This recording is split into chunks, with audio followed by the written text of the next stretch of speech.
রব্বানা আতিহিম যিফাইনি মিনাল আযাবি ওয়ালআনহুম লা'নান কাবীরা।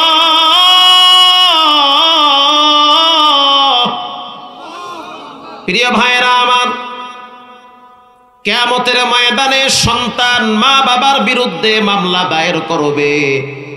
রব্বানা আতিহিম যিফাইনি মিনাল আযাবি ওয়ালআনহুম লা'নান কাবীরা। আয় আমার রব, আয় আমার আল্লাহ, আমার কোনো দোষ নাই, দোষ হলো আমার মা আর বাবার। আমার বাবাই সকালবেলা প্রাইভেটের জন্য ধমক দিত, কোচিং এ না গেলে রাগ করত। বাবার অধীনে বড় হয়েছি, বাবার টাকা পয়সা খাইয়া শরীরে রক্ত হয়েছে। বাবায় নামাজের জন্য ধমক দেয় নাই, কোরআনের জন্য একটা বারও ধমক দেয় নাই। বাবায় আল্লাহরে চিনায় নাই, রসুল চিনায় নাই, কবর চিনায় নাই, হাসর চিনায় নাই, আমল সম্পর্কে বাবায় ধারণা দেয় নাই। এজন্য আমার কোনো দোষ নাই। আমার আব্বা আম্মাকে ডাবল আযাব দেন। কিয়ামতের ময়দানে সন্তানরা মা বাবার বিরুদ্ধে মামলা দায়ের করে জাহান্নামে ফালাবে। বলেন নাউজুবিল্লাহ। এই সমাজের যতগুলা বৃদ্ধাশ্রম আমি চোখ দিয়া দেখছি, বিশ্বাস করেন কসম আল্লাহর, অধিকাংশ বৃদ্ধাশ্রম গুলাতে শিক্ষিত ফ্যামিলির মা বাবারা ধুকে ধুকে মরে। উকিলের বাপ বৃদ্ধাশ্রমে, আপনি কি মনে করছেন? শুধু তাই না, ব্যারিস্টারের মা বৃদ্ধাশ্রমে। শুধু তাই না, হাই সোসাইটির অনেক ফ্যামিলির মা বাবারা বৃদ্ধাশ্রমে কান্দে। এর অন্যতম একটি কারণ হলো ধর্মীয় শিক্ষা না থাকার কারণ। কোরআন যদি চিনত, যেমন কোরআনে একটি আয়াত আছে, ওয়ালা তানহারুহুমা, খবরদার মায়ের সামনে মাথায় ঝাঁকি দিয়ে কথা বলবা না। এই আয়াত যখন পড়লাম, এরপর থেকে জীবনে কোনোদিন মায়ের সামনে মাথা গরম করে কথা বলি নাই, কারণ আল্লাহ কইছে মায়ের সামনে ঝাঁকি দিয়ে কথা বলা যাবে না। আল্লাহু আকবার বলে। তো এই শিক্ষা তো আপনাকে কোরআন থেকে নিতে হবে। যাদের ছেলে মেয়েরা কোরআন বুঝে না, পারে না, এদের থেকে একটা সময় যদি আপনাকে নির্যাতনের শিকার হওয়া লাগে, এটা ছেলে মেয়ের দোষ না, মা বাবার হাতের কামাই। এটা মা বাবার হাতের কামাই। প্রিয় ভাইরা আমার, হযরত ওমর রাদিয়াল্লাহু তাআলা আনহু দরবারে একটা মামলা গেছে।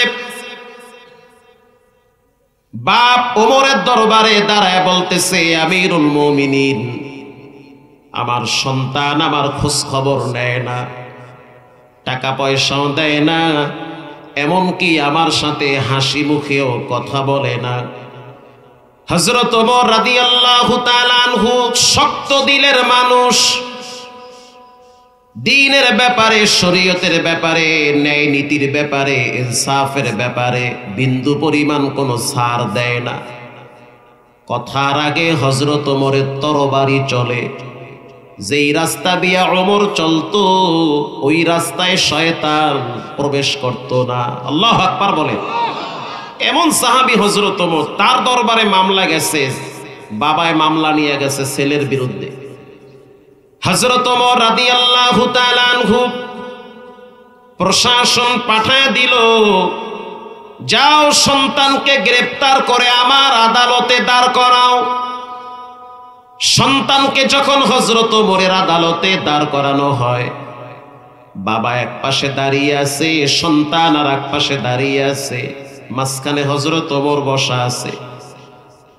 এবার হযরত ওমর রাদিয়াল্লাহু তাআলা আনহু প্রশ্ন করল, সন্তান, যিনি দাঁড়িয়ে আছে ইনি তোমার কি হয়? বলে, আমার বাবা হয়। তোমার বাবায় তো তোমার ব্যাপারে অভিযোগ দিয়েছে, তুমি নাকি তোমার বাবার খোঁজ খবর নেও না, বাবার হক আদায় করো না। যুবক বলতে আছে, আমিরুল মুমিনিন, আমার বাবা যেটা বলেছে সেটা সত্য বলেছে, আমি আমার বাবার খোঁজ খবর নেই না, বাবার সাথে হাসি মুখে কথাও বলি না। হযরত ওমর রাদিয়াল্লাহু তাআলা আনহু বলল, যুবক শুনে নাও, বিন্দু পরিমাণ বেইনসাফির সুযোগ ওমরের দরবারে হবে না। এই যে দেখতেছো তরবারি, ঘাড় থেকে তোমার গর্দানকে আলাদা করে দেওয়া হবে যদি এটার সত্যতা প্রমাণ মিলে। যুবক বলতেছে, আমিরুল মুমিনিন রাগ করবেন না, বাবার কথা শুই না আপনি আমার উপরে গরম হবেন না, কারণ ওই যুগে আসামিদেরও কথা বলার সুযোগ ছিল, কারণ যুগটা ছিল কোরআনের শাসনের যুগ। ঠিক না বে ঠিক? আসামি নির্দ্বিধায় কথা বলতে পারত, মনের কথা একেবারে আনন্দ চিত্তে বলতে পারত। আর এই যুগে গাইবি মামলা হয়ে যায়। কথা কন না কেন? টাকার বস্তা যেই দিকে, মামলা চলে সেই দিকে। আগের টাইমে তো এগুলাই দেখছি। প্রিয় ভাইরা আমার, হযরত ওমর রাদিয়াল্লাহু তাআলা আনহু বলল, যুবক, বিষয়টা কিন্তু জটিল বিষয়, বাপ আর ছেলের বিষয়। তোমার যেই বক্তব্য বলতে পারো তোমার বাবাও শুনবে, আমিও শুনবো। যুবক বলতেছে, আমিরুল মুমিনিন, যেই মুরব্বী আপনার সামনে দাঁড়িয়ে আছে ইনি কিন্তু আমার আব্বা হয়, এটা সত্য। আমি আমার বাবার হক আদায় করি না, এটাও সত্য। প্রথমে আমি আপনার কাছ থেকে দুই একটা বিষয় ক্লিয়ার হতে চাই। আগে বলেন, দুনিয়াতে আমার বাপ আগে আসছে না আমি আগে আসছি? আপনারা কি মনে করেন, ছেলে আগে আসছে না বাপ আগে আসছে? মাশাআল্লাহ, দুনিয়াতে বাপ আগে আসছে। আমিরুল মুমিনিন খলিফাতুল মুসলিমিন হযরত ওমর রাদিয়াল্লাহু তাআলা আনহু বলেন, দুনিয়াতে বাপ আগে আসছে। তো জানতে চাই, দায়িত্ব আব্বার আগে না আমার আগে? বলেন, দায়িত্ব বাবার আগে না ছেলের আগে? বাবার আগে। তো ধরা তো বাবার আগে খাইতে হইবে। এবার যুবক বলল, আমিরুল মুমিনিন, বাবার কি কি দায়িত্ব জানায় দেন, বাবাও শুনুক আমিও শুনি। এটা বলার সাথে সাথে বাবার চেহারা কালা হয়ে গেছে। কাম তো সারছে, বাদী বিবাদী দুইজনই সমানে বক্তব্য চলে। এবার হযরত ওমর রাদিয়াল্লাহু তাআলা আনহু বলল, সন্তান, পৃথিবীর প্রথম বাবার নাম হলো আদম আলাইহিস সালাম। তার মাধ্যমে রব্বুল আলামিন পৃথিবীতে সন্তান বিস্তার করেছে। দায়িত্ব বাবার আগে। কি কি দায়িত্ব বলেন? হযরত ওমর বলে, বাবার দায়িত্ব হলো তিনটা। যারা বিবাহ করছেন, বাচ্চা হইছে অথবা হয় নাই, অথবা বিবাহ করেন নাই, স্বর্ণের অক্ষরে কপালে লেখা রাখবেন। যতই তুরুং বুরুং করেন, ঘরের বউ যদি উল্টা পাল্টা হয়, জীবনটা তেজপাতা হয়ে যাবে, জীবন শেষ। মাতবাড়ি আর হেডামগিরি জাগায় আল্লাহ নাক ছাপকায়া ছাড়বে, সব শেষ। তুরুং বুরুং শেষ, একেবারে জাগায় ধরা আপনি যদি বউটা উল্টা পাল্টা বাজে। আর বউ যদি দিনদার হয়, নেককারিনী হয়, তো ঘরটা জান্নাতের বাগান হয়ে যাবে। একজন পুরুষের সফলতার জন্য দুইজন ব্যক্তি লাগে। আবার বলি, তিনবার বলবো আমি, এটা যেন দিলের ভিতরে গাইথা যায়। এই সমাজের অধিকাংশ বিবাহিত পুরুষরা ফ্যামিলি নিয়ে সবচেয়ে বেশি ঝামেলায় থাকে। বউ শাশুড়ির যুদ্ধ হোমানে চলে। একজন পুরুষের সফলতার জন্য দুইজন ব্যক্তি লাগে। এক নম্বরে মায়ের দোয়া, দুই নম্বরে ঘরের স্ত্রীর সহযোগিতা। আপনি বাহিরে ব্যবসা করেন, লস তো খাইতে পারেন। চাকরি করতে গেছেন, চাকরি হারাইতে পারেন। কর্মের কারণে কখনো কখনো পা হারাইতে পারেন, অসুস্থ হতে পারেন। পুরুষের মূল শক্তি হলো ঘরের স্ত্রী। স্ত্রী যদি ভালো থাকে, দিনদার থাকে, বিচক্ষণওয়ালা নারী হয়, ওই পুরুষ যদি বিকলাঙ্গ হয়, তারপরও অকর্মা হয় না।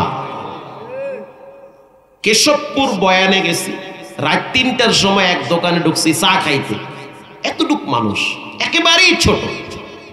আশ্চর্য বিষয় হলো হাতগুলাও ছোট, কিন্তু পা নাই। আমি বললাম, আপনি রাত্র 3টার সময় চা দিতেছেন, পান বানায়া দিতেছেন, মাশাআল্লাহ, এত এনার্জি কোথা থেকে পাইলে? আপনার তো পা নাই। সে হাইসা বলতে আছে, হুজুর আপনি বলতেছেন আমার পা নাই, আমি তো জানি আমার আরো 4টা পা আছে। আল্লাহু আকবার বললেন না? আমি বললাম কই 4 পা, এ কি গায়েবী পা নাকি? কয় না, 2টা পা হইছে আমার মায়ের, 2টা পা হইছে আমার বউয়ের। এই 4 পায়ের শক্তিতে আজকে আমি লক্ষ লক্ষ টাকার মালিক। আমার মা আমার জন্য দোয়া করে, আর আমার স্ত্রী কানের বালা বিক্রি কইরা এই দোকানে বসায় দিছে আমারে, তা না হইলে তো আমি ভিক্ষা কইরা খাইতাম। একজন পুরুষের সফলতার জন্য 2 জন নারী লাগে, একজন হলো মায়ের দোয়া, আর একজন হলো ঘরের স্ত্রীর সহযোগিতা। কি খারাপ বললাম নাকি? স্ত্রী যদি জ্ঞানী হয় আপনাকে সাপোর্ট দিবে। আরে ব্যবসায় লস খাইছো, কি হইছে, তুমি তো বেঁচে আছো। কামরাঙ্গীর চরে কিছুদিন আগে আগুন লাগছে দোকানে, বেচারা আফসোস করতেছে করোনার টাইমে এত লক্ষ টাকা ধরা খাইলাম, আবার লেদারের দোকানে আগুন। স্ত্রী বলতে আছে টেনশনের কারণ নাই, তুমি তো বেঁচে আছো, বেঁচে থাকলে আল্লাহ পাক আবার আরামে চালাবে। এটা হলো পুরুষের শক্তি। স্ত্রী যদি ভালো হয় ওই পুরুষ কখনোই নেশাখোর হতে পারে না। হাতে পায়ে ধইরা বুঝায়া যেমনে হোক তাকে দ্বীনের রাস্তায় আনার জন্য 100% না হইল 80% সহায়ক হয়। হযরত ওমর রাদিয়াল্লাহু তাআলা আনহু বলেন, বাবার দায়িত্ব 3টা। 1 নম্বরে বাবার দায়িত্ব হলো সন্তানের জন্য ভালো একটা মা নির্ধারণ করা। কারণ যেই গাছে ফল হবে গাছটা ভালো লাগাতে হবে। যেই পুকুরে মাছ চাষ করবেন পুকুরটায় পানি আছে কিনা সেটাও খবর নিতে হবে, ঠিক না বেঠিক? স্ত্রী যদি দিনদার হয় সেই স্ত্রীর পেট থেকে কখনোই বদকার সন্তান আসতে পারে না। স্ত্রী যদি ইসলামের মাইন্ডে হয়, স্ত্রী যদি জায়নামাজ বিছাইয়া কোরআন সামনে নিয়ে বসার মেন্টালিটি হয়, ওই স্ত্রী কখনোই স্বামীর সংসারে অশান্তি লাগাইতে পারে না। হযরত ওমর রাদিয়াল্লাহু তাআলা আনহু বললেন, বাবার প্রথম দায়িত্ব সন্তানের জন্য ভালো একটা মা নির্ধারণ করা। আপনার সন্তান যেই মহিলাটার পেটে থাকবে মহিলাটা যেন দিনদার হয়, পর্দানিশী হয়, আল্লাহওয়ালা হয়, কোরআন শিখার মতো মানসিকতা থাকে। বাবার 2 নম্বরের দায়িত্ব সন্তানের জন্য ভালো একটা নাম রাখা। কি রাখা? নাম রাখছে তুফান। হুজুরের দ্বারা লইয়া গেছে, হুজুর আমার ছেলের জন্য একটু দোয়া কইরে। হুজুরের নাম কি? তার নাম তুফান। হুজুরে করছে কি? মারছে দৌড়। কুরি আল্লাহ কয় কি? তুফান? তোমার তুফান লইয়া তুমি তাহো, আমি যাইগা। হুজুর হাদিয়া নেবেন না তো? তোর হাদিয়ার গুল্লি মারি, এই তুফানে আমার ঘর ভাঙছে 7 বার। এই তুফান টুফান রাখা যাবে না। নাম রাখে কি? তুফান। নাম রাখে মোসাম্মদ করিমা আক্তার টমটম। কি আজীব না?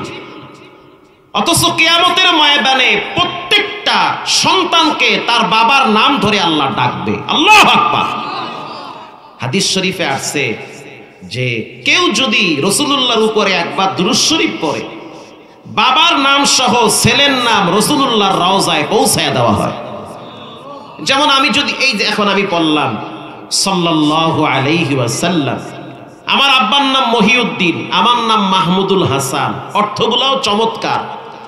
ফেরেশতারা এই মুহূর্তে এই দুরূদ শরীফটা আমার আব্বার নাম সহ আমার নাম সহ রাসূলুল্লাহর রওজায় পৌঁছায় দিয়েছে। এটা বিশ্বাস না করলে ঈমান নষ্ট হয়ে যাবে, এটা হাদিসের কথা। এজন্য বাবার দায়িত্ব হলো ছেলেমেয়ের ভালো নাম রাখা। কথা ঠিক না বেঠিক? ভালো নাম রাখা। হাকিমুল উম্মাত থানবীর কিতাবে আসছে, মুস্কি হাসিতে যারা আলেম আছেন তারা পড়ছে, নামের কারণে কখনো কখনো জমে টানে। এক বুড়া মানুষ আল্লাহর কাছে দোয়া করছে, আল্লাহ আমার তো ছেলে মেয়ে হয় না, আপনি আমার মরার আগে একটা ছেলে দিয়েন, আমার মরার পরে যেন ছেলেটা কোরআন শরীফ পড়া দোয়া করতে পারে। বলেন দোয়াটা ভালো না খারাপ? ভালো দোয়া। তো আল্লাহ 80 বছর বয়সে একটা সন্তান দিছে। এলাকার মানুষজন বলতে আছে, উরি সুবহানাল্লাহ, চাচাই করলো কি, বুড়া বয়সে গড়া এলাচি দেখি, এ তো ভালো খারাপ না, দেওয়ার মালিক কে? আল্লাহ দিছে, এখানে আবার হাসাহাসির কি আছে? আল্লাহ তো ইব্রাহিম নবীর 80 ক্রস করার পরে সন্তান দিছে। এলাকার মানুষ জিজ্ঞাসা, চাচা নাম রাখছেন কি? নাম রাখবো আনকমান, কারণ সিজন সারা ফল। কথা ঠিক না বেঠিক? এই সিজনে আম পাওয়া যায়। কালকেও পাইছি যাত্রাবাড়িতে 1 কেজি আমের দাম 600 টাকা। হ্যাঁ, পাহাড়ি আম। হুজুর এই বছর আইছে। আপনাদের এই নবাবগঞ্জে এখন কোন আম আছে? কেউ যদি এক হাজি 1 ডালা আম নিয়ে বাজারে ওঠে, ওখানে মানুষের ভিড় আছে না নাই? জ্যৈষ্ঠ মাসের সময় যেই দাম, এখন কি ওই দাম হবে? কেজি সর্বনিম্ন 700 টাকা। তারপরও কেনার গাহে অভাব নাই। মানুষের জিগায়, ভাই কোন গাছের আম? কই পাই না, কোন বিসি, কোন গাছের ফল, কত গবেষণা। অথচ সেই আম কিছুদিন পরই বাজারে বিক্রি হবে 4 কেজি 150। কথা কম না কা? তো সিজন ছাড়া ফল সবাই জিব্বায় কামড় দিছে। চাচা পোলার নাম কি? ভাই এমন নাম রাখমু গোটা দেশে যেই নাম নাই, কারণ সিজন ছাড়া ফল, এটা আনকমন নাম। কিছুদিন পরে মুরব্বী ঘোষণা দিছে, আমার সন্তানের নাম হইল আর পাইস না। কি পাইস না? এটা আমার কথা না, থানবীর কথা। আর পাইস না এটা একটা নাম। এতো ভালো নাম, খারাপ না একেবারে। কিছু এমন নাম রাখে গাঁজা করি না, নাম রাখছে আর পাইস না। এলাকার মানুষ কয়, চাচা কি নাম? এটা আনকমন নাম, সিজন ছাড়া ফল দিছে আল্লাহ আমারে, বুঝ্য হইনা রাখছি মিয়া। যত নাম, নামে নামে পেঁচ খায়, এমন নাম রাখবো এক নামে যেন সবাই চেনে। মাদ্রাসায় নিয়ে গেছে ভর্তি করাইতে, হুজুর আমার ফোলাডারে ভর্তি করে। নাম কি বলেন? ফরমে লিখতে হবে। নাম হইছে আর পাইস না। হুজুরকে আমি কানে কম হনি, আর একবার কর। হুজুর আর পাইস না। হুজুর কয়, চাচা রাগ কইরেন না, এই নাম ভালো না। এই নাম কোরআনেও নাই, হাদিসেও নাই, ইজমা কিয়াস কইরাও এই নাম অর্থ তালাশ করে পাওয়া যাইবে না। খুব ভয়াবহ অবস্থা। এই নামের ভিতর থেকে ফিডাফিডির গন্ধ পাই। এই নাম পাল্টান। তো তুমি মোল্লা মুন্সি মানুষ, খাও মানুষের বাড়ি, বোঝো কোন ছাতা। যা কইছে এই লেখবা। প্রিন্সিপাল সাহেব বলে, হাফেজ সাহেব কথা বাড়াইয়েন না, যা কইছে এই লেখে, লিখকে দেন, যা আছে কপালে ওই বেতা, আমাগো কি লিখে ফেলাইছে আর পাইস না। হঠাৎ 1 সপ্তাহ পরে আর পাইস না হারায় গেছে। ওই যে এত জোরে আসেন কাছতে আইসে, এটা বুঝার জন্য বলি। বাচ্চা কাচ্চা হারায় না? কথা কন না কা? আপনাদের কি আমার ভাষা বুঝতে কষ্ট হয়? হারায় গেছে। এখন এই চাচায় তো খুব টেনশনে পড়ছে যে আর পাইস না রে, কই পাওয়া যায়।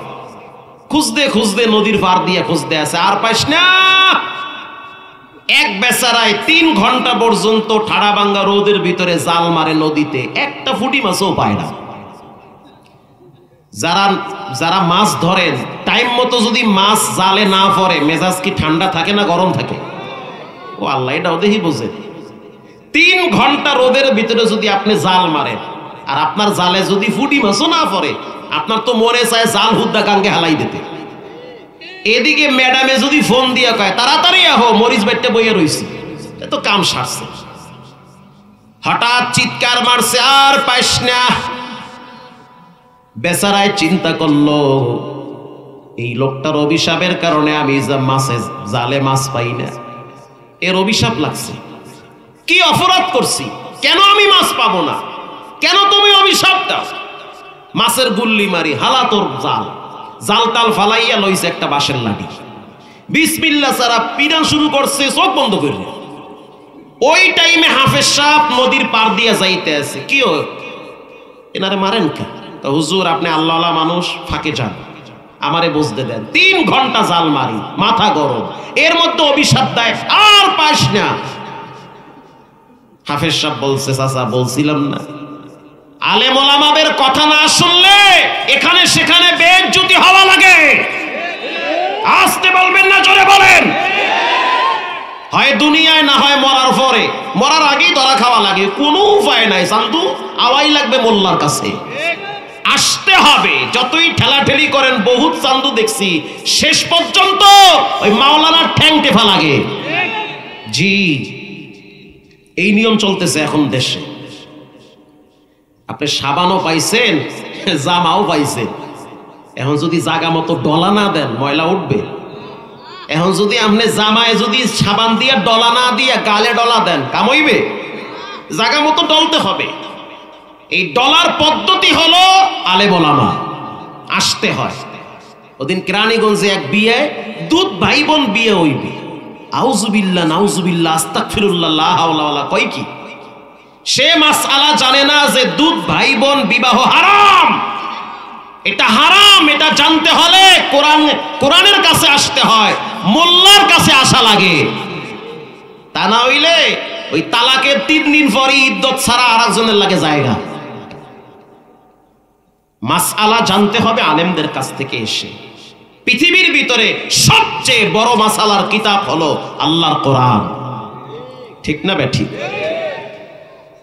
প্রিয় ভাইরা আমার, হযরত ওমর রাদিয়াল্লাহু তাআলা আনহু বলেন, বাবার 2 নম্বরের দায়িত্ব সন্তানের জন্য ভালো একটা নাম রাখা।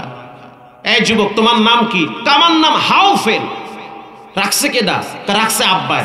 এটারে বাটাম ফাটা দেওয়া দরকার। এই মুরব্বি, এই হাউফেল কই পাইছেন? আমি একা একা রাখছি, তো ফিরা তো তোমার খাওয়া লাগবে।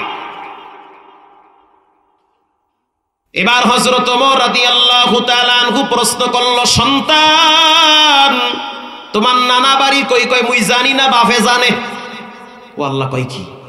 এই মুরব্বি, এই যুবকের মাকে কোথা থেকে আনছো? আমি এক রাখালের ঘর থেকে বাগাই আনছি।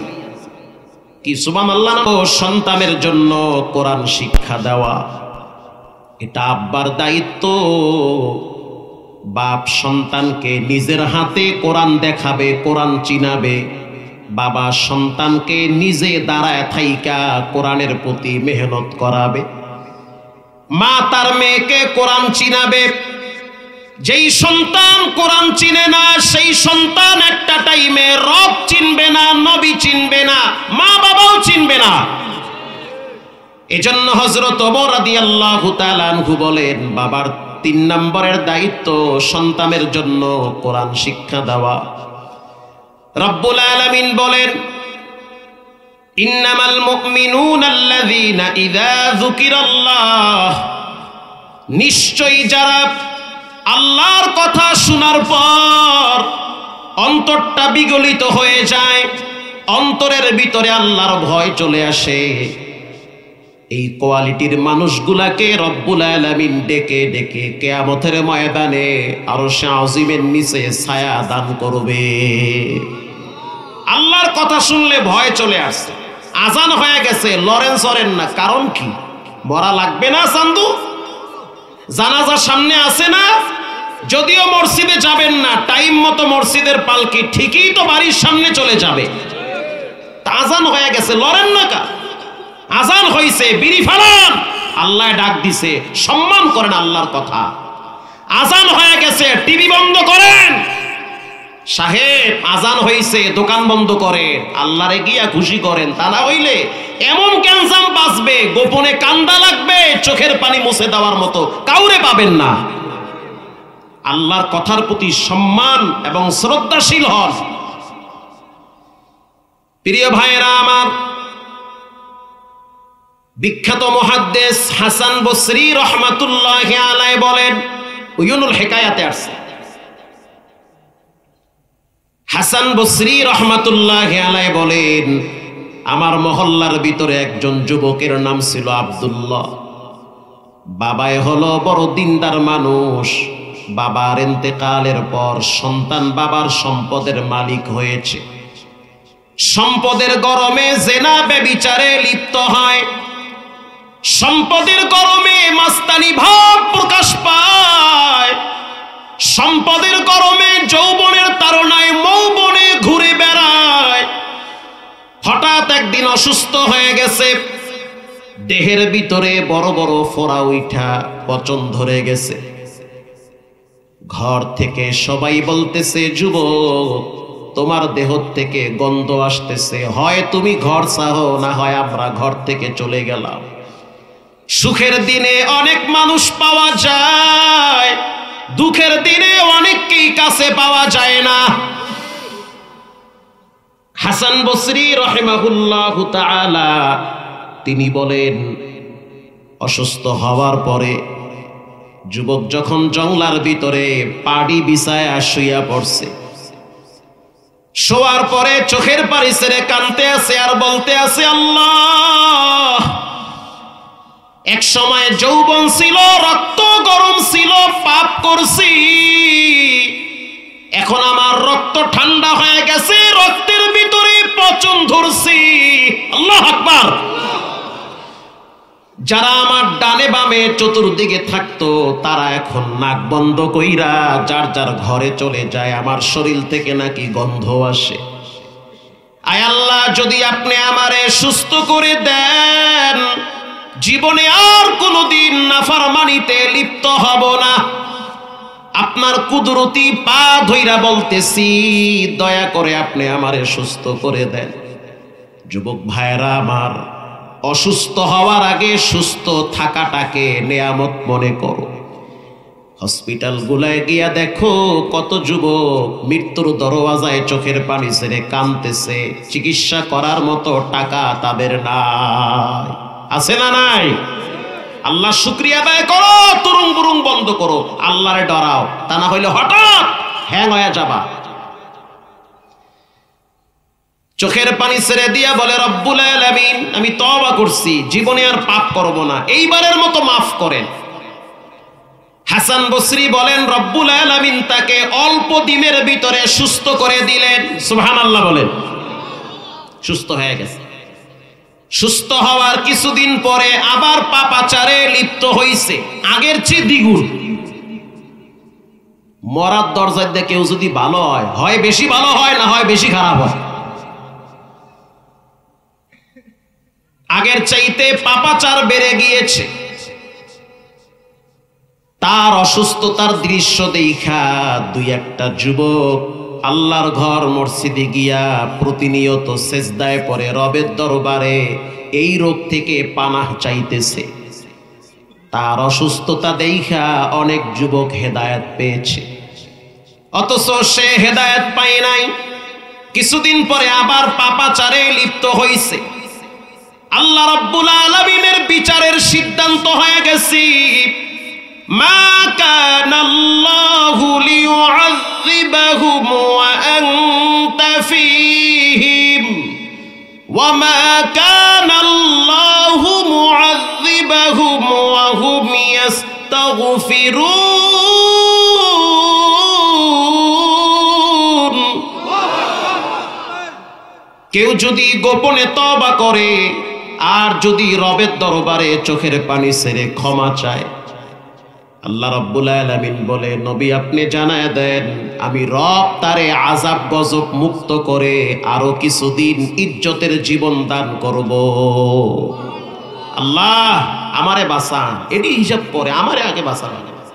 যেই হারে প্রতিদিন স্ট্রোক করে আমার চেয়ে অল্প বয়সী পোলাপান মরে, যেই হারে আমার চোখে দেখা ব্লাড ক্যান্সারে অল্প বয়সী বাচ্চারা হসপিটালে পড়ে আছে, ডর লাগে, কলজায় কামড় দেয়, না জানি কোন সময় আমার ধরে ফেলায়। আল্লাহ হিফাজত করেন। মুখ খুলে আমিন বলেন। আল্লাহরে ডরান।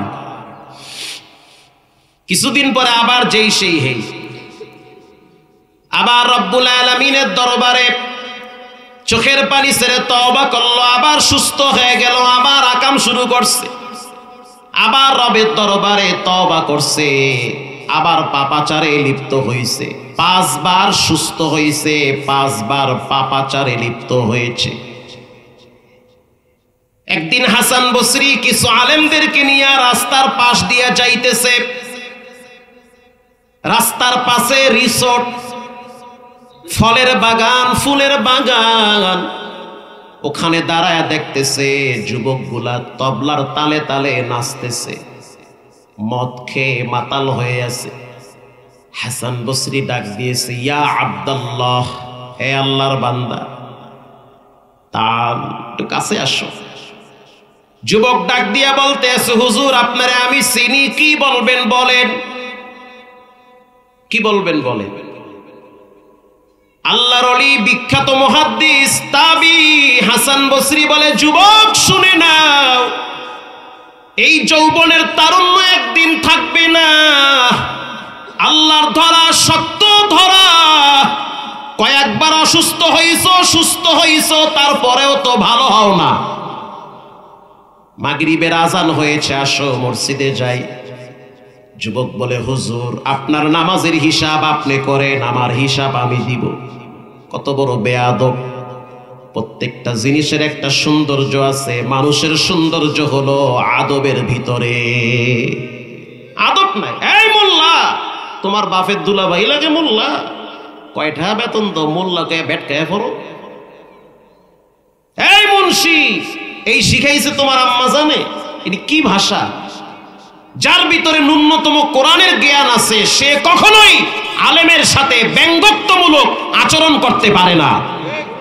একটা সুন্দর ব্যবহার তো আছে। বেটকায় বেটকায় কও কি শিখলা? হাসান বসরি বলতে আছে, চুপ থাকো, দেখবা তার মৃত্যুর সময়টা কত মারাত্মক কাটে।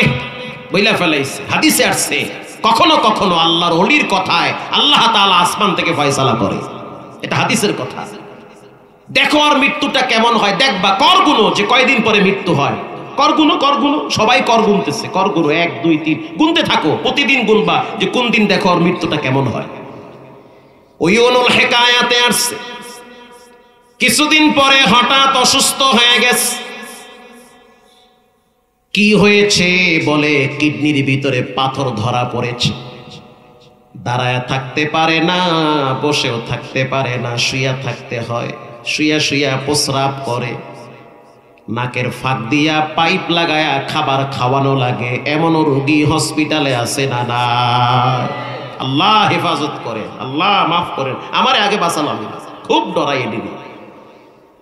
হাসান বসরি রাহিমাহুল্লাহ বসে বসে হাদিস লিখতেছে। قال رسول الله صلى الله عليه وسلم من تواضع لله رفعه الله। কেউ যদি রবের জন্য বিনয়ী হয়, কেউ যদি নিজেকে ছোট ভাবে, আরশের মালিক তার মান মর্যাদা সম্মান বাড়ায় দেয়। আরো জোরে বলেন সুবহানাল্লাহ। কেউ যদি নিজেকে ছোট ভাবে, আল্লাহ তার মর্যাদা বাড়ায় দেয়। এটা আল্লাহর ওয়াদা, রাসূল বলেছেন। হাদিস লিখতেছে, ইন দি মিন টাইমে দরওয়াজায় নক করেছে। কে তুমি? বলে, হাসান বসরি, আমি হইলাম আব্দুল্লাহর বন্ধু, আমার নাম হলো জুনায়েদ। কেন আসছো বাবা? বলে, আমার বন্ধু তো অসুস্থ হয়ে বিছানায় পড়ে গেছে। যদিও একই সাথে ঘুরছি ফিরছি খাইছি, একটু মায়া তো তার প্রতি আছে। দয়া করে আপনি যদি তার কাছে যান, তার মা খুশি হবে। তার মা আপনার কাছে আসতো, মহিলা মানুষ, সন্তান রাইখা আসতে পারে নাই, আমাকে পাঠাইছে আপনার কাছে, আপনি যেন তার বাসায় একটু যান।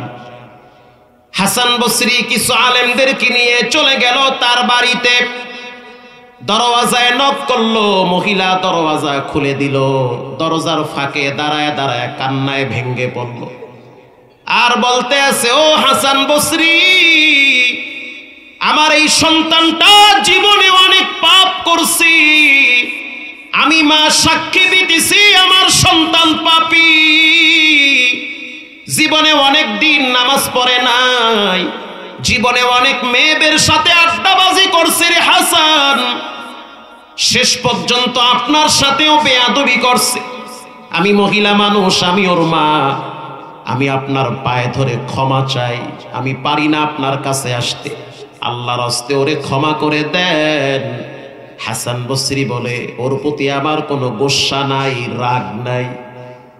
হাসান বসরি যুবকের মাথার কিনারায় গেছে, যুবক দাঁড়াইতেও পারে না, বসতেও পারে না, শুধু চোখের পানি ঝর্ণার মতো বায়া বায়া পড়ে। হাসান বসরি প্রশ্ন করল, মা ইউবুকি কাইয়া শাবাব, কি হয়েছে, কেন কাঁদো? যুবক বলতে আছে, হাসান শুনে নেন, দেহের কষ্টের চাইতে কলিজার জ্বালা আরো বেশি। দেহে যেই পরিমাণ পচন ধরেছে, এটার যেই কষ্ট তার চেয়ে বেশি কষ্ট হলো কেন ওই দিন আমি মাতাল হয়ে আপনার সাথে রুক্ষ ভাষা ব্যবহার করেছি। আল্লাহু আকবার। এটা আমার ভিতরে প্যারা দেয়। কুল্লু নাফসিম বিমা কাসাবাত রহিনা, প্রত্যেকটা মানুষ মানুষ সে তার কৃত কর্মের কাছে ধরা। হাসান বসরি বলে ইস্তেগফার পড়ো, আস্তাগফিরুল্লাহ পড়ো, 100 বার পড়ো, পড়ো পড়ো পড়ো, কারণ আমি তো দেখতে পাচ্ছি মৃত্যুর ফেরেশতারা চতুর্দিকে দাঁড়িয়ে আছে। আল্লাহু আকবার, ইস্তেগফার পড়ো। যুবক এবার ইস্তেগফার পড়তে চায় কিন্তু জিহ্বা বেঁকা হয়ে গেছে। হাসান বসরি বলে যুবক জিহ্বা লড়াইয়া পড়ো আস্তাগফিরুল্লাহ, কিন্তু জিহ্বা দিয়া যতই চেষ্টা করে পারে না। হাসান বসরি বলে যুবকের মা একটা কাজ করেন, আপনি ওই রুমে গিয়া যায় নামাজ বিছাইয়া 2 রাকাত নামাজ পড়ে রবের দরবারে হাত তুলেন। আল্লাহু আকবার। আর আমি একটা দোয়া শিখায় দেই, পড়েন ওয়া ইয়ামসাসকাল্লাহু বিদুররিন ফালা কাশিফা লাহু ইল্লা হু। এটা পড়েন, হায়াত থাকলে বেঁচে যাবে, হায়াত না থাকলে ঈমানের সহিত রবের দরবারে চলে যাবে।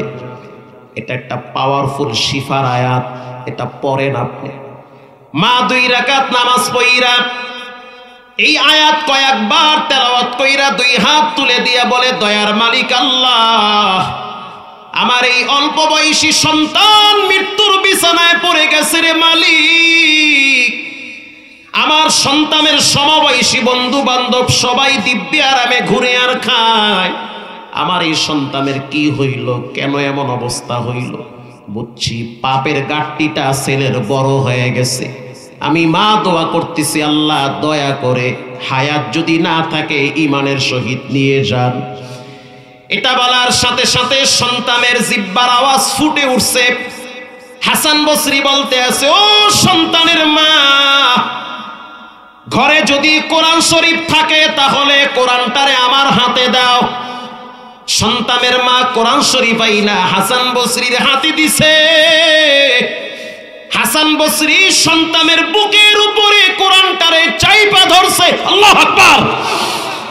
আল্লাহর কোরআনটারে বুকের উপরে চাইপা ধরছে আর বলতে আছে, যুবক তুমি বলো এটা আল্লাহর কালাম, পড়তে পারি না, ও মালিক আমি তোমার কোরআন রে ভালোবাসি, এটা তুমি জিহ্বা লড়াইয়া পড়ো।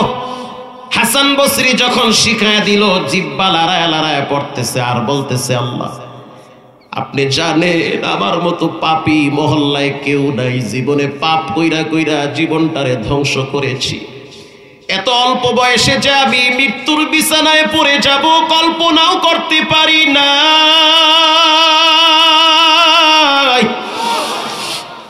এটা কেমন মরণ, দেহের ভিতরে পচন ধরেছে, শরীরের গন্ধে মানুষ ডানে বামে থাকতে পারে না।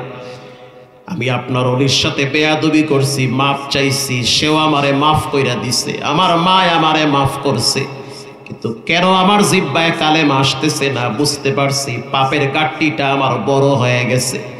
আমি আমার চোখ দিয়া এখন জাহান্নামের ফেরেশতাদেরকে দেখতে পাইতেছি, আমি আমার নাকে জাহান্নামের গন্ধ পাইতেছি। ও মালিক আমার কোনো পুঁজি নাই। وَإِذَا تُلِيَتْ عَلَيْهِمْ آيَاتُهُ زَادَتْهُمْ إِيمَانًا। আমি আপনার কোরআন থেকে 2-1টা আয়াত তেলাওয়াত করি, যুবকের জবান খুলে গিয়েছে, কোরআন থেকে কয়েকটা আয়াত তেলাওয়াত করছে, করতে করতে করতে করতে অটোমেটিকলি জীবনের শেষ নিঃশ্বাস ঈমানের সহিত বের হয়েছে, ইন্তেকাল করেছে। হাসান বসরি বলে দেরি আর করা যাবে না, তাড়াতাড়ি গোসল করো, পানি আইনা দাও, আমি গোসল করাবো। ওরে নিজের হাতে মদখোর যুবকরে গোসল করাইছি। গোসল করানোর পরে নিজের হাতে কাপড় পরাইছে হাসান। কাপড় পরানোর পর হাসান বসরি বলে জানাজা আমি পড়াবো। আল্লাহু আকবার। হাসান বসরি নিজেই জানাজা পড়াইলো। লাশ যখন কবরে রাখবে, হাসান বসরি বলেন কবরে রাখার সময় বুঝতে পারলাম কবরের চতুর্দিক থেকে সুগন্ধি আল্লাহ পাক ছড়ায়া দিছে, চতুর্দিকে ঘেরাম। আল্লাহ রাব্বুল আলামিন বলেন যার ভিতরে 5টা গুণ থাকবে তার জন্য জান্নাতের গেট খোলা হবে। এর ভিতরে 1 নম্বরে আল্লাহর কথা শুনলে কলিজায় ভয় থাকা লাগবে। আজান এটা মানুষের কথা না, বলেন কার কথা? সম্মান করবেন। বিড়ি খাইতেছেন, ফালাইবেন বিড়ি। কানে হেডফোন লাগাইছেন, আজান হইছে, ফালান হেডফোন। কত যুবককে রব্বুল আলামিন রাস্তায় হুন্ডা অ্যাক্সিডেন্টে মাথার ঘিলু আর হেডফোন আর একদিকে ফালায়া দেয়।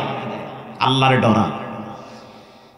وَإِذَا تُلِيَتْ عَلَيْهِمْ آيَاتُهُ زَادَتْهُمْ إِيمَانًا। 2 নম্বরের গুণ কোরআন তেলাওয়াত করা।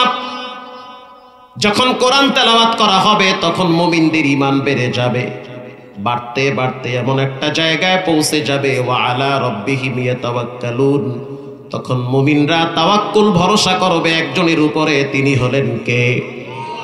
আজ থেকে পাক্কা নিয়ত করে নেই, জীবনে কোনোদিন নামাজ ছাড়বো না, ইনশাআল্লাহ বলেন। আজান হওয়ার সাথে সাথে মাথা নোয়া সম্মান, আজান হইছে, কোনো কথা নাই। দোকানদার টিভি বন্ধ করে দাও। আজানের টাইমে, নামাজের টাইমে টিভি চালাইয়া কারে পয়সা খাওয়াইবা? আল্লাহর প্রতি অসম্মান কইরা জীবনে কেউ কোনোদিন শান্তি পায় নাই।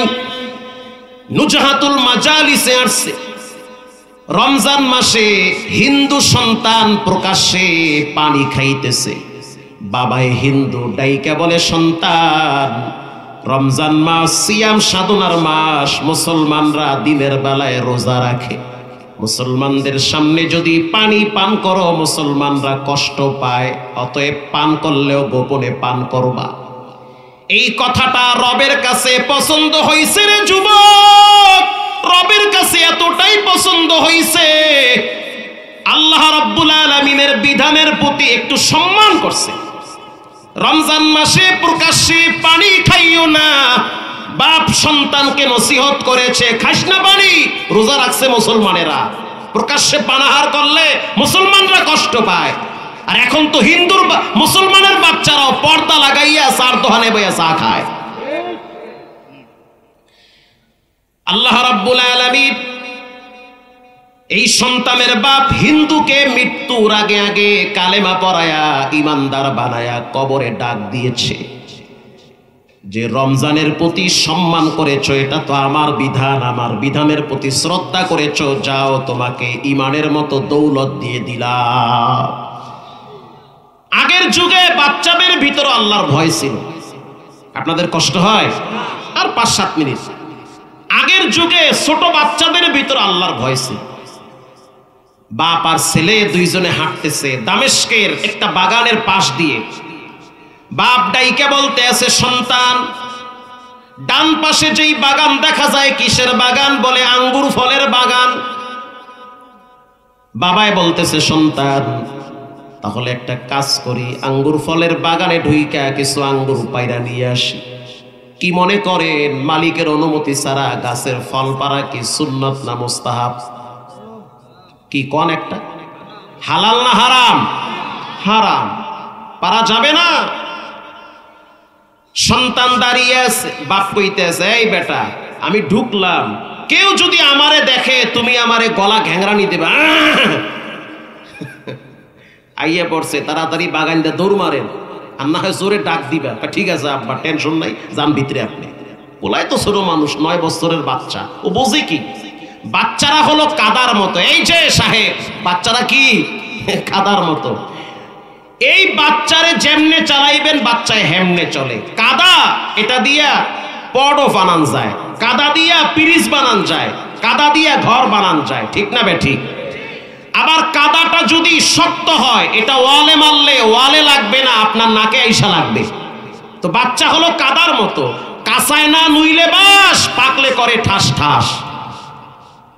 তো বাচ্চাদেরকে ছোটবেলায় যদি ওই যে কোরআনের আয়াত, রাসূলুল্লাহর হাদিস, মসজিদ, মাদ্রাসা, কবরস্থান, ঈদগাহ, মোল্লা, মুন্সি এটি যদি চিনান, এরা বড় হওয়ার পরে ডিসি হবে, এসপি হবে, ডিআইজি হবে, সিআইডি হবে, লক্ষ কোটি কোটি টাকার লেনদেন হবে, 1 টাকাও হারাম পকেটে ঢুকাবে না।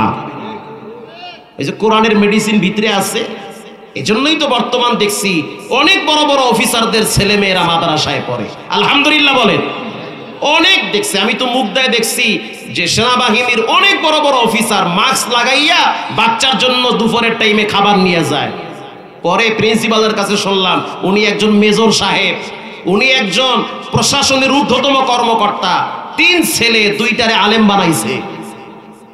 কারণ বুঝতে পারছে দেশের যে পরিস্থিতি, পশ্চিমা স্টাইলে বিদেশি কালচারে এদেশের ছেলেমেয়েরা দিন দিন ওই মানসিকতায় বড় হইতেছে। তো বাবা বাগানে ঢুকছে, ছেলে দাঁড়ায় রয়েছে, বাবারে পাহারা দেয়, চোর পাহারা দেয়। এবার সন্তান দাঁড়ায় দাঁড়ায় চিন্তা করলো বাবায় কোন দিক দিয়ে ঢুকছে। যখন তাকায় দেখলো বাবায় বাগানের মেইন দরওয়াজা দিয়া ভিতরে ঢুকছে। বাবায় সবে মাত্র আঙ্গুর ফলের থোকা ধইরা টান মারছে। সন্তান চিল্লান শুরু করছে, ইয়া আবি আহাদু ইয়ারানা, আল্লাহু আকবার বলেন, ইয়া আবি আহাদু ইয়ারানা, ও বাবা একজন তোমার দিকে তাকাইয়া আছি। বাবায় ডরে জুতা হালায় মারছে দৌড়। মালিক বুঝে আয়া পড়ছে, কাছে গিয়া দেখে সন্তান একা দাঁড়ায় রয়েছে, কেউ নাই। বাবায় বলে, সন্তান তুমি কি আমার সাথে ইয়ারকি মারতেছো, মজা নিচ্ছ? বলে না, তুমি না বলেছ কেউ যদি দেখে তাহলে আমারে সতর্ক করবা। আব্বাজান আমি চিন্তা করে দেখলাম মানুষ তো দেখে না, মানুষের আল্লাহ তোমার দিকে তাকায় আছে। বলার সাথে সাথে বাবায় সন্তানটারে বুকে জড়ায় ধরছে। নেককার সন্তান, যেই ছেলে নামাজ পড়ে ছোটবেলায়, ওরে বুকে জড়ায় ধরলে মনে হয় বাইতুল্লাহ বুকে জড়ায় ধরছি। বাপ সন্তানের বুকে জড়ায় ধইরা কপালে চুমা দিয়া বলে, সন্তান আল্লাহর দরবারে শুকরিয়া আদায় করি, রব্বুল আলামিন তোমার মতো খোদা ভীরু সন্তান আমারে দান করছে। এমন একটা সন্তান আমারে দিয়েছে যেই সন্তান কিনা রবের ভয় আমারে দেখায়, যেই সন্তান নামাজ পড়ে, কোরআন পড়ে। এই যে আসার সময় নামাজ পড়লাম টিকিরপুর, সম্ভবত এর আগের এক স্থানে রোহিতপুরে ঢোকার আগে এক মসজিদে নামাজ পড়লাম। তো ছোট ছোট কয়েকটা বাচ্চা দেখলাম বাবার সাথে মসজিদে আসছে। 14-15 বছর বয়স হবে, 8-9 বছর বয়স হবে। একজনকে বলি ফেললাম, ইশারের টাইমে ঠান্ডার ভিতরে মসজিদে কেন আসলা? বলে, হুজুর আমার মাও নামাজ পড়ে, আব্বাও নামাজ পড়ে, দুনিয়ার লেখাপড়া করি, দুনিয়ার জন্য নামাজ পড়ি, আল্লাহর জন্য।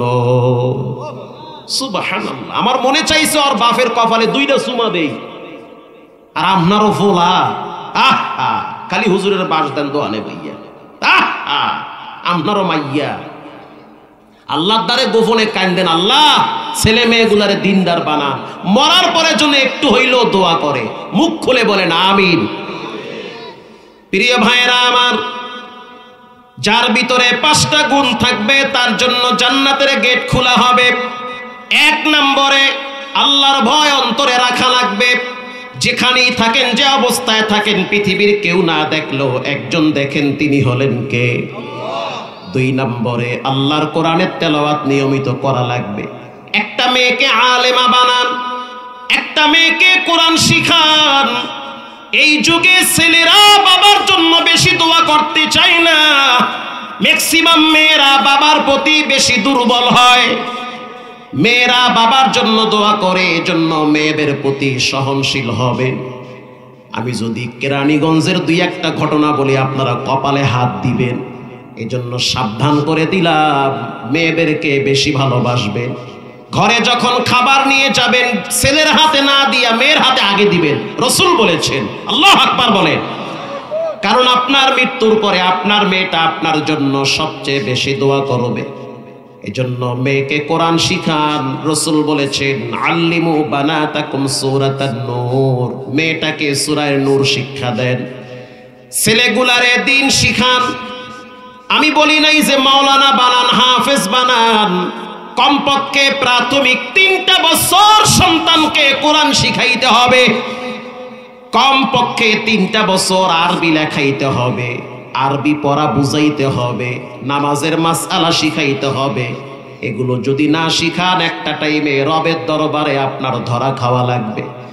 জীবনে কোনোদিন রবের প্রতি অসম্মানীমূলক কথা বলবেন না, জীবনে কখনোই কোরআনের বিরুদ্ধে অবস্থান নিবেন না, জীবনে কোনোদিন নামাজের বিপরীত অবস্থান নিবেন না, নামাজ ছেড়ে দিবেন না, জীবনে কোনোদিন আল্লাহর রাস্তায় দান খয়রাত থেকে হাত গুটায় নিবেন না, জীবনে কোনোদিন মা বাবার সাথে বেয়াদবি করবেন না।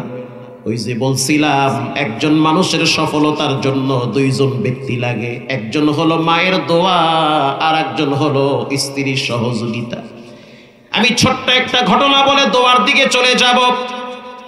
বর্তমান বাইতুল্লাহ শরীফের যিনি মূল ইমাম, যার নাম হলো শায়েখ আব্দুর রহমান সুদাইসি, 36 বছর বাইতুল্লাহ ইমামতি করেন।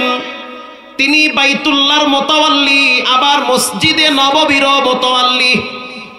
গত রমজানে সাংবাদিকরা তাকে প্রশ্ন করেছিল, শায়েখ, বর্তমান পৃথিবীর ভিতরে সবচেয়ে সম্মানী ব্যক্তি আপনি, বর্তমান জীবিত যারা আছে সবচেয়ে সম্মানী ব্যক্তি আপনি, কারণ আপনি আল্লাহর ঘর বাইতুল্লাহর ইমাম।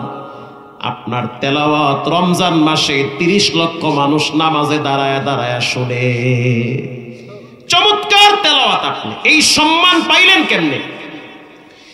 সে হাসতেছে আর বলতে আছে, এই সম্মান পাওয়ার পিছনে 2টা কারণ। বলেন কয়টা? 2টা। 1 নম্বরে মায়ের দোয়া, 2 নম্বরে কোরআনের বরকত। সুবহানাল্লাহ বলেন। 1 নম্বরে মায়ের দোয়া, কারণ আমার বাড়ি হলো মক্কা থেকে 2100 কিলোমিটার দূর দাম্মামে। দাম্মাম অনেক দূর, ওখানে আমাদের বসবাস।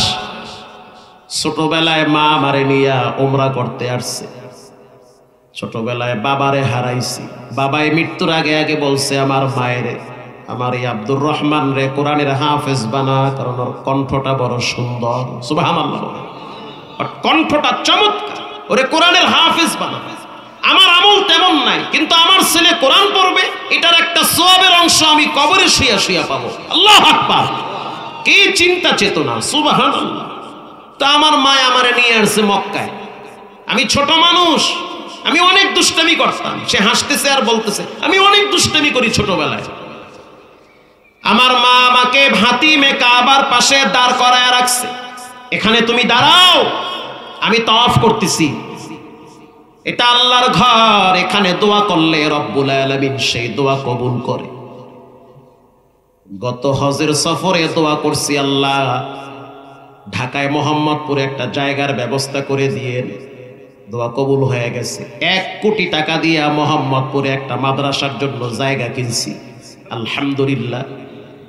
রমজান মাসে আল্লাহর দরবারে বাইতুল্লাহ গিয়া দোয়া করছি, আল্লাহ আমার মৃত্যুর পরে আমার লাশ তো গ্রামে যাবে, আমার মনটা চায় মসজিদ মাদ্রাসার পাশে যেন আমার কবরটা হয়, জায়গার ব্যবস্থা করে দিয়েন, মাদ্রাসার ব্যবস্থা করে দিয়েন। আলহামদুলিল্লাহ, ওটাও হয়ে গেছে।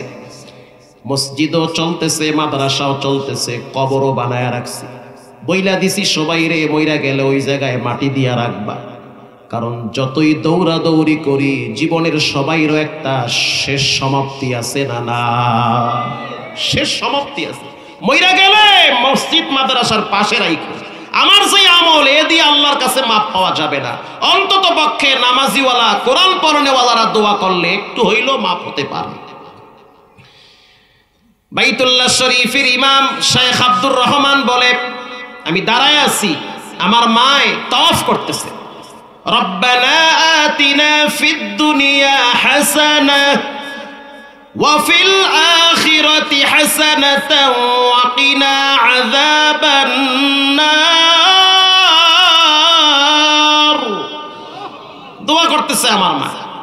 আমি চিন্তা করলাম যে আমার সমবয়সী অনেক বাচ্চারা জাবালে আবু কুবাইস পাহাড়ে দৌড়াইতেছে, আমিও কি একটু খেলাই। আমগো মসজিদ গুলায় তো বাচ্চারা আইলে ধমক দেয়, আর বাইতুল্লাহ শরীফে দেখছি বাচ্চারা, ওরে সুবহানাল্লাহ, সবগুলো টুপি এক জায়গায় জমা করে, এক একজনের ফিডের উপর বইয়া থাকে। কারণ ওদেরকে যদি আপনি মসজিদে আসলে ধমক দেন, ওরা চিন্তা করবে মসজিদে গেলেই ধমক খাওয়া লাগে, যাবো না ওখানে। কথা কন না কা? মসজিদে আসলে ধমক দিবেন না, দুষ্টামি করে করুক, চিল্লায় চিল্লাক, সবগুলা টুপি এক জায়গায় জমা করছে করুক, যেগুলা বাচ্চা বুঝে না ওদের চিল্লা চিল্লি মান্য নেন, আর যেগুলা বুঝে পাবজি আর ফ্রি ফায়ার এডি যদি মসজিদে গিয়া জেলাফি নিয়ে চিল্লা চিল্লি করে ওগুলারে ঠান্ডা মাথায় থামায়া দিবেন। কথা কন না কা? আছে না কিছু যে জেলাফি নিয়ে মিষ্টি নিয়ে তবারক নিয়ে মসজিদে মারামারি করে, নামাজও পড়ে না, ওখানে গিয়েও মোবাইল টিপে, ওরে গজবের মোবাইল, ওখানেও খোদায় ধরছে, মানে শয়তানে ধরছে ওখানে, তো ওটিরও ধমক দিবেন, এই বাবা তুমি এখানে দুষ্টামি করো, কিন্তু বাচ্চারা যারা বালেক হয় নাই এরা যদি মসজিদে দুষ্টামি করে করুক, ইমাম সাহেবের কান্দে উঠতে বইয়া তাউক, এটাও রহমত, এটাও ভালো। তা আমি তো দুষ্টামি করতেছি, আমার মায়ের তওয়াফ শেষ, মা হাতিমে কাবার পাশে দাঁড়ায় দেখলো আমি নাই, এখন মা তো কান্নায় ভেঙ্গে পড়েছে যে আমি আমার বাবার এক ছেলে, বাবাও মইরা গেছে, আমিও হারায় গেছি, মক্কায় গেলে তো অনেকেই হারায় যায়। তখন আমি আমার মাকে দেখলাম হাতিমে কাবার পাশে দাঁড়িয়ে আছে।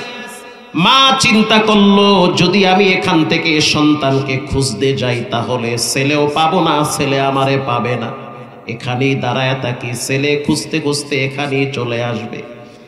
আমার মাকে দেখলাম দুই হাত তুলে বাইতুল্লাহর সামনে দাঁড়ায় দোয়া করতেছে। দোয়াটা এমন ভাবে করলো, রব্বুল আলামিন আমার সন্তান যেহেতু হারায় গেছে, আপনি আমার সন্তানটারে বাইতুল্লাহর ইমাম বানায়া দেন। মুসল্লি হারায়, ইমাম হারায় না, মুসল্লি হারায় যায়, ইমাম কি হারায়? তা আমার পোলা যেহেতু হারায় গেছে, তার চেয়ে ওরে বাইতুল্লাহর ইমাম বানায়া দেন, তাইলে তো আর হারাইবে না। মায়ের তো দরদ মাখা কথা, মা তো মাই, মায়ের তুলনা হয়? মা তো মাই, আবেগ মাখা কথা, আল্লাহ আমার এই বেটারে বাইতুল্লাহর ইমাম বানান। ও কেন হারাইছে? শায়েখ আব্দুর রহমান সুদাইসি বলে এই দোয়া করার ফাট করে আমি পিছনে দাঁড়ায় গেছি, দাঁড়ায় বললাম মা আল্লাহ যেন কবুল করে।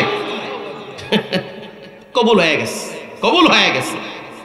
এজন্য যুবক ভাইয়েরা আমার, জীবনে কোনোদিন মা বাবার সাথে বেয়াদবি করা যাবে না। বাবায় বুড়া হয়ে গেছে, বাবারে এক্সট্রা কিছু পকেট খরচ দেন, মাকে এক্সট্রা কিছু টাকা দেন যেটা দিয়া মা নীরবে একা একা খরচ করতে পারবে। এই সন্তানের অনেক ছেলে আছে যারা মা বাবারে খাওয়ায় ঠিক আছে, কিন্তু তাদের পকেট খরচ দেয় না। কথা কন না কা? দিবেন পকেট খরচ, গোপনে গোপনে দেন। আমি তো আমার আব্বা আম্মারে গোপনে দিই, ম্যাডামেও জানে না, মাইয়ে ফলাও জানে না। আমি এদিক দিয়ে দেই, আমার রব আর এক দিক থেকে পকেটে ভইরা দেয়। কারণ আপনার মায়ের মনে চায় তার বান্ধবীর বাড়িতে যাইতে, টাকা পাইবে কইছে। আপনার মায়ের মনে চায় আপনার অন্য অন্য বোনের বাড়িতে বেড়াইতে, নাতি আছে তাদের জন্য খাবারের দরকার, আপনার আব্বা কই পাবে? এজন্য আব্বার পকেটে গোপনে টাকা দেন, আপনার রব হায়াতে বরকত বাড়ায়া দিবে, বেশি পয়সা কামাইতে পারবে। আল্লাহ তাআলা আমাদের সকলকে এই কথাগুলোর উপরে আমল করার তৌফিক দান করেন। আরো জোরে বলেন।